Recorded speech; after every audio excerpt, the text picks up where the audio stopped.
Kenapa pesawat bisa terbang? Yuk temukan jawabannya di video ini.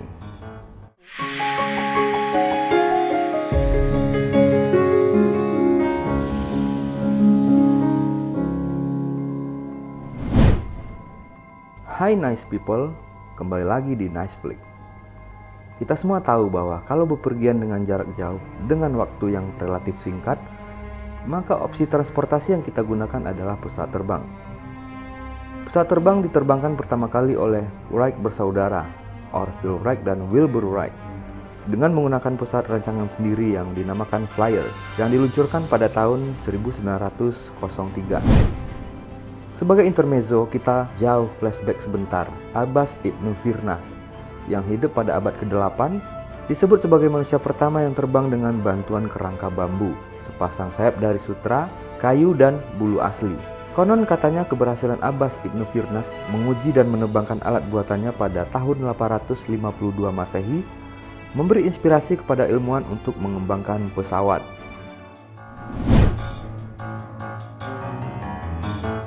Banyak dari kita yang bertanya kenapa pesawat bisa terbang? Jawaban paling singkat di otak kita pastinya ya karena telah dirancang oleh engineer. Haha. Benar juga sih.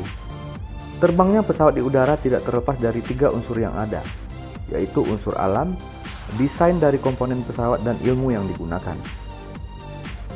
Untuk unsur alamnya adalah udara. Udara adalah elemen alam yang dimanfaatkan oleh pesawat terbang untuk bisa terbang, dan udara tersebut diatur sedemikian rupa agar sesuai dengan teori keilmuan untuk pesawat bisa terbang.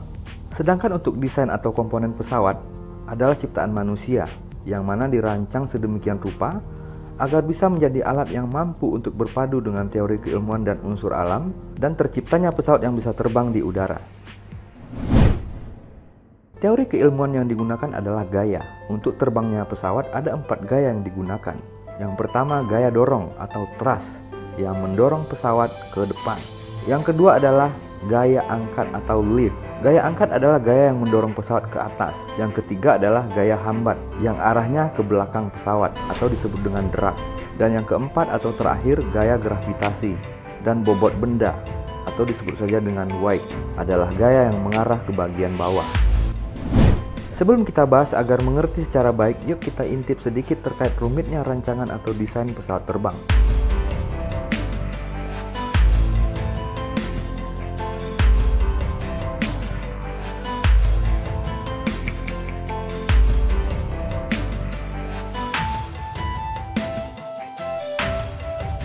Tidak sedikit tentunya engineer, desainer, ahli, pakar, dan orang hebat yang diterjunkan untuk membuat pesawat terbang. Terlihat bahwa rancangan pesawat terbang dibuat dengan sangat rumit, memperhatikan aspek keamanan, aspek ekonomis, sampai kenyamanan dalam konteks pembuatan pesawat komersil. Di balik kerumitan ini pastinya kalian sudah bisa menilai. Untuk pesawat bisa terbang, hal ini bukanlah hal yang sepele dan mudah. Jika digolongkan hal teknis perancangan pesawat tersebut ke dalam unsur komponen, maka komponen adalah hal yang sangat rumit. Oke, saatnya kita masuk ke pembahasan utamanya. Kita telah tahu 4 gaya, yaitu thrust, lift, drag, dan wake. Gaya dorong, gaya hambat, gaya angkat, dan gaya gravitasi. Untuk lebih mudah kita berikan contoh.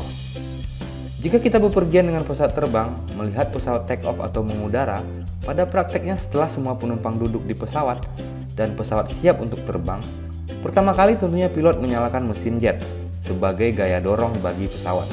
Ketika pesawat sudah melaju dengan kecepatan yang telah ditentukan dengan kondisi masih di darat, langkah selanjutnya pilot mengontrol sayap untuk mengkondisikan tekanan udara di bagian bawah sayap lebih besar daripada tekanan di atas sayap. Sehingga tekanan yang lebih besar pada bagian bawah sayap membuat pesawat terangkat ke udara. Artinya, lift lebih besar daripada gravitasi.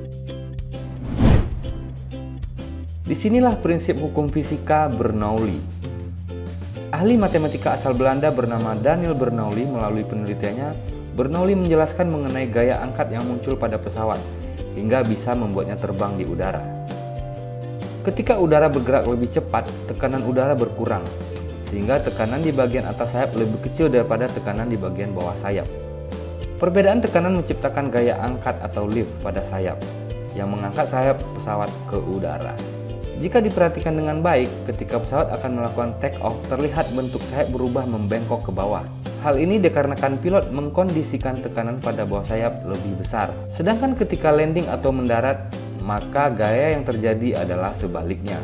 Sudah jelas untuk mendapatkan perbedaan kecepatan yang membuat pesawat memiliki gaya dorong, maka pesawat dilengkapi dengan mesin jet, sehingga gaya dorong pesawat akan lebih besar daripada gaya hambat.